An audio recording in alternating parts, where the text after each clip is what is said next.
नाज़रीन, अवामी न्यूज़ में ख़बरनि जो सिलसिलो जारी है। इन वक्त असीं तव्हांखे ठुल्ह मां ख़बर ॾींदा हलूं त 5 ॾींहं अॻु मुबीना अगवा थी वियल नींगर सोहेल लाशारी बाज़ियाब न थी सघियो आहे। मुगवी नींगर जे वारसनि ऐं सियासी पार्टियुनि जे अॻुवान ऐं शहरियुनि एहतजाज मुज़ाहिरो कयो ऐं मुतालबो कयो त नींगर खे बाज़ियाब करायो वञे। हिन हवाले खां वधीक तफ़सील ॿुधाए रहियो आहे ठुल्ह में अवामी न्यूज़ जो रिपोर्टर नबी बख़्श पंहिंजी रिपोर्ट। 4 ॾींहं पहिरियां ठुल्ह शहर मां सोहेल अहमद लाशारी परसरा नमूने गुम थी विया। अॼु ॿियों ॾींहुं आहे ठुल्ह प्रेस के साम्हूं वरसण दरबार सरा पर एहतजाज आज रोड ब्लॉक करे एहतजाज कयो। अचो ॻाल्हि ॿोल पुछा कि वधीक उनजो छा चवणु आहे। नंढा बच्चा घर में उन चुल्ह नथी भरे पई, घर जो कुकर लॻो पिया। असां इंतज़ार में काथे निंड सुती पई आहे, का ख़बर न आहे। एसपी साहब अलाए छा करे थो, डीएसपी अलाए छा करे थो। हिन जा नंढा बच्चा अलाए घर में जो छा जंहिंजी औलाद गुम हूंदी उन खां पुछा कयो न था। असां आला ऑफिसर जो मुतालबो कयूं खुदा जे वास्ते सोहेल अहमद जी मदद कयो, ग़रीब जी जात कयो। को अगवा थी वियो आहे, किथे बि आहे, तव्हां जी मदद कयो। मिलत उहो अगवा आहे अॼु 5 ॾींहंनि खां वठी कोन जो पतो नथो पए। उन घर में फाका कशी रोज राड़ो आहे।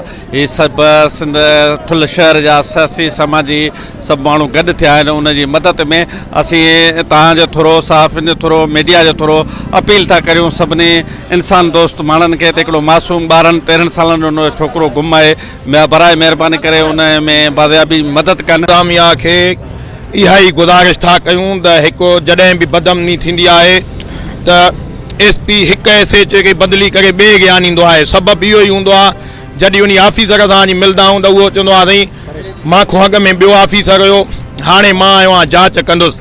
असां उनजा चाचा आहियूं, ॾाढो परेशान हूं।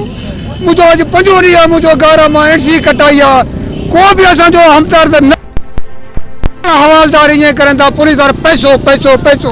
असां ग़रीब पैसो कहिड़ो वणूं? कमाइण खाइण वारा आहियूं, जेको कमाए रात जो खाऊं था, ॾींहं जो कमायूं था, रात जो खाऊं था। कमाइण वारो हुयो, ॾींहं जो आयो आहे 8:30 बजे अगवा थी वियो। नींगर जंहिंखे जो तक़रीबन 5-6 ॾींहं आहे, उनजो को बि ॾस पतो न आहे पियो।